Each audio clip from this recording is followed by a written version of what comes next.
Con el tema de avanzar hacia lo que es la despenalización, hablar de legalización no vendría a ser lo más adecuado, sino de despenalización, sacar de lo que es el marco jurídico uruguayo la tipificación del delito de tenencia de, por ejemplo, estupefacientes, que empezó en realidad en la época de las leyes higienistas de Terra, pero la última ley, que es un poco la que acatamos actualmente, viene del segundo año de la dictadura uruguaya, que es de 1974, que es la ley de estupefacientes. A partir de la implementación de esa ley, que fue una bajada de línea internacional, por todo lo que fue la doctrina Nixon y todo lo que fue la implementación de los planes de la DEA en Latinoamérica, y bueno, toda una sásara de historia que no viene al caso, pero la cuestión es la siguiente: avanzar hacia la despenalización implica mismo que la seguridad y las fuerzas del orden se centren en verdaderos criminales, pedófilos, homicidas, violadores, abusadores. Yo, por ejemplo, cuento mi experiencia personal, toda mi vida viví en el norte, conozco muy bien lo que es, por ejemplo, el caso de los asentamientos, violaciones, abusos, bocas, la policía no se mete, todo esto de que con la LUC hay más policía, más presencia policial, es todo un chamullo, o sea, es una realidad de que la policía no se mete a las zonas que están verdaderamente jodidas, a las zonas rojas, y todos estos conflictos que surgen de... A ver, ¿cómo se entiende el derecho generalmente? El derecho se entiende como una forma por la cual se buscan resolver conflictos sociales. En un momento histórico en Uruguay, que fue durante nuestra última dictadura, se determinó que uno de los conflictos sociales que se generara era por el tema de los estupefacientes en Uruguay, por la comercialización de los mismos. La prohibición de estos lo que generó fue mayor conflicto social. Una vez volvemos a la democracia, lo que fue el primer gobierno de Sanguinetti y posteriormente el primer gobierno, bueno, el único más bien de la calle Herrera, empezamos a ver lo que era el fenómeno, por ejemplo, de lo que fue la pasta base y de, por ejemplo, psicoactivos alucinógenos. Todas estas drogas que entraron al mercado uruguayo no entraron reguladas ni entraron tampoco con contralor de laboratorios, entraron directamente como productos adulterados. Esto lo vemos también, por ejemplo, con la cocaína que se vende en Uruguay. Un montón de pastillas adulteradas, un veneno literalmente. Se ve también, por ejemplo, con lo que son los lisérgicos, que en Uruguay se venden lo que son las dietaminas, todo lo que es el mercado, por ejemplo, de lo que es el MDMA, todas esas cuestiones. Se venden adulteraciones que incluso generan muertes. Todo esto porque se genera justamente porque son productos que no pueden estar blanqueados en el mercado. Ahora, entender que la despenalización podría ser la mejor forma de resolver los conflictos sociales relacionados a las drogas, no solo eso, sino que entender que es un camino, es hacia dónde avanzar. No es como que se hace magia, se saca la ley de estupefacientes, se regularizan las drogas y está todo perfecto en Uruguay. No, hay un montón de pobreza, hay un montón de inseguridad, hay un montón de problemas sociales, hay un montón de asentamientos, hay un montón de gente que es drogadicta. Ahora si salimos por la calle vamos a ver un montón de gente que está destrozada por la pasta base. El problema es muy profundo. Ahora la cuestión es, en este problema profundo que tenemos en Uruguay, encajado en lo que es el entramado social de la cultura uruguaya, y más especialmente en Montevideo, vamos a seguir con las políticas directamente punitivistas. Por ejemplo, ley 19.172, que es la que regula el cannabis en Uruguay. Vamos a seguir, por ejemplo, criminalizando más a las personas que, por ejemplo, puedan tener cannabis. Por ejemplo, hace poco se dio, por ejemplo, el caso de una mujer en Punta Ballena, la cual cocinaba trufas y brownies canábicos. Fue presa, tiene 2 hijos y se fue 2 años presa y ahora está en la cárcel, le robaron el colchón. Y ahí está, ¿por qué? Por tener plantas de marihuana en su casa y por cocinar brownies. Y son casos que se siguen dando, y es también cómo entendemos la ley en Uruguay, que es esta lógica punitivista. Y ahí es que nos tenemos que preguntar, ¿queremos seguir con esta lógica punitivista en la cual la solución la vemos como aumentar las penas y criminalizar a aquellos que, bueno, comercializan distintos tipos de drogas? Y ni siquiera hablamos de distintos tipos, como digo, ley 19.172 es específicamente, por ejemplo, el comercio de cannabis. Bueno, es avanzar hacia entender que es necesario en Uruguay avanzar hacia la despenalización. Eso se puede lograr de a poquito, se puede lograr, por ejemplo, modificando en principio lo que es la ley 19.172 para que se comercialice, por ejemplo, libremente lo que es el cannabis. Bueno, y es avanzar hacia eso, es el punto hacia el que se quiere avanzar como uruguayos, y no tanto hablar de despenalización sí, despenalización no, como si fuera una cuestión de magia que de un día para otro se legalizan todas las drogas, sino que es entender cómo está funcionando el sistema jurídico en Uruguay y hacia dónde se están enfocando las fuerzas del orden, que se están enfocando en perseguir, por ejemplo, a personas que tengan un frasco de cannabis y no, por ejemplo, en perseguir a pedófilos. Es un poco esa la lógica de lo que hay que discutir en cuanto al tema de las drogas. Bueno, no quita mucho más tiempo, es un tema extenso, es un tema largo, es un tema del que seguramente Tienda Libertad tenga libros también para poder estudiar, anda por allá atrás.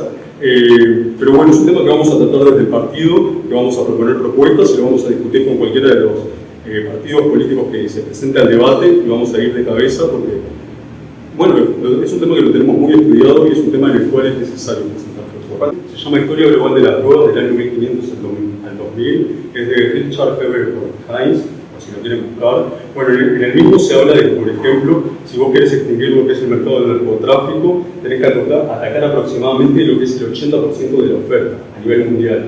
Actualmente, ¿saben cuánto se logra ahogar? Aproximadamente entre un 2 o un 3%, en algunos países un 5%. Es una lucha perdida desde el arranque. Y también lo que sucede es que cuando vos prohibís un producto, este producto entra también en lo que es un mercado de la clandestinidad. Y no solo se genera el tema de las adulteraciones, sino que también es mucho más rentable. Y se vende también muchísimo más caro. Y es un negocio. Y es un negocio que se termina relacionando también con todo lo que son las mafias. Porque ¿qué es el narcotráfico? Mafias criminales que utilizan a las drogas para financiarse.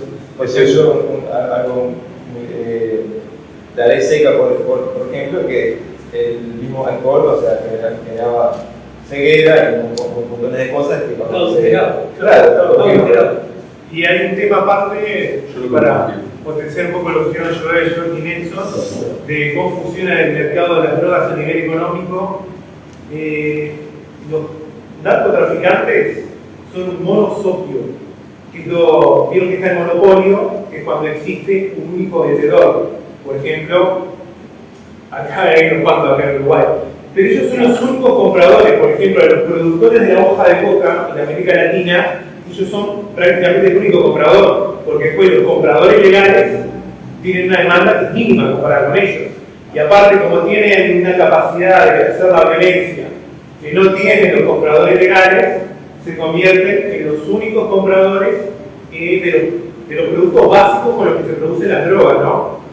Hicieron un estudio que en los años de la política de la guerra contra las drogas que impulsó Nixon y otro gobierno de Estados Unidos, lo que trasladaron fue el conflicto contra las drogas de los países ricos, consumidores, Estados Unidos y Europa, trasladaron el foco hacia los países productores y de tránsito pobres.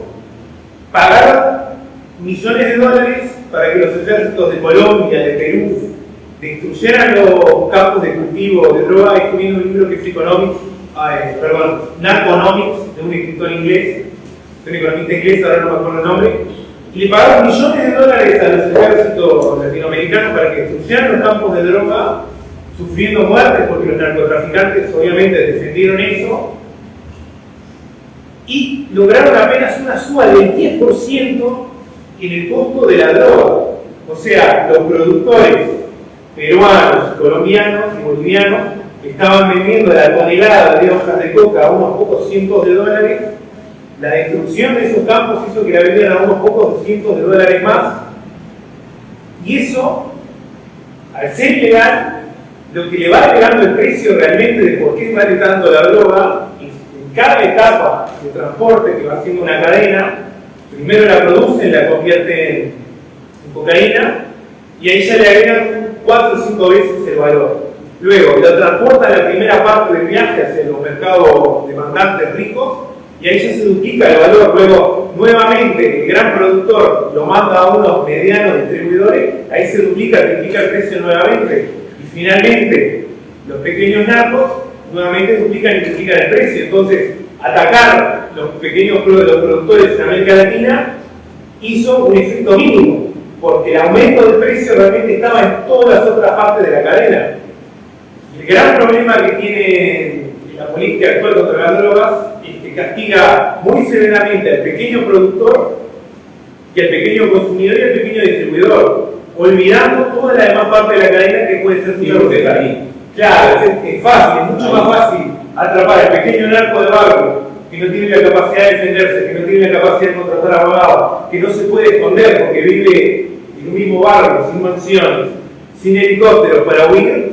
Muchas veces en casa de chapa directamente. En casa de chapa, conviviendo. Y realmente hay países que han demostrado un éxito cambiando esa lógica, saliendo de la lógica punitivista de pensarlo como una guerra que ya está perdida y empezar a cambiar. Por ejemplo, en Suiza descubrieron que en Suiza tenía un problema de consumo de metanfetaminas muy grande y descubrieron que el 85% del problema de drogas estaba en un núcleo duro de consumidores que aparte eran vendedores, que compraban y vendían para obtener dinero y obtener suministros para su propia adicción. Entonces, enfocamos en políticas no violentas, sino de ayudarnos a reintegrar la sociedad y dejar esa adicción, lograron cortar prácticamente a la mitad en unos pocos años el consumo de drogas. Y de VIH también.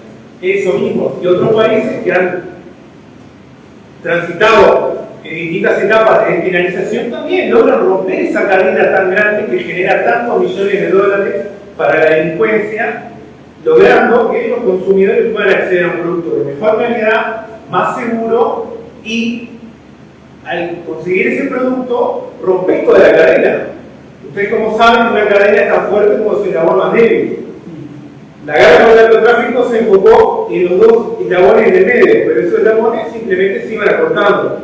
Si vos lo rompías en un punto del consumo, rompiendo las cadenas del consumo, rompiendo los hábitos del consumo, ayudando a la gente a salir de las drogas, mientras tanto permitiéndoles que consigan un producto más saludable, hicieron un efecto mucho mayor contra el narcotráfico que décadas y décadas de una guerra de helicópteros, de pagar el ejército latinoamericano, de todos los demás conflictos que no llevaron a nada. Claro, lo que comenta Francis justamente, y esto va muy de la mano de que Uruguay en los años 70 adoptara las políticas públicas que recomendó Estados Unidos. De hecho, se ve con este gobierno, cuando estaba Heber en el ministerio, pedía que la DEA se instalara nuevamente acá en Uruguay, que nosotros entendemos que eso no va a solucionar el problema. Pero en pocas palabras, ¿cuál es la situación? Nosotros lo que planteamos es pasar de esta situación de prohibicionismo y persecución a una situación en la cual los recursos del Estado se destinen al prevencionismo y se pueda transicionar a una sociedad educada en materia de drogas. Que esto es un trabajo tanto de lo que es, por ejemplo, el Ministerio de Salud como también de lo que es la educación pública, que en general también hay muy mala educación, no pública necesariamente, todo tipo de educación, ¿no? O sea, hay una muy mala educación en general de todo lo que es el tema de drogas. Generalmente, por ejemplo, un adolescente no sabe diferenciar cuáles son los distintos tipos de drogas. Y eso es un problema, si no sabe diferenciar, por ejemplo, lo que son los opiáceos, los distintos tipos de psicoactivos, cómo el alcohol funciona como droga, cómo, por ejemplo, el alcohol genera, por ejemplo, más degeneración mental en lo que es el campo de la memoria que, por ejemplo, la propia marihuana. Esos son temas que no se manejan. Como sociedad es importante también estar educados para también poder atacar la problemática de las drogas.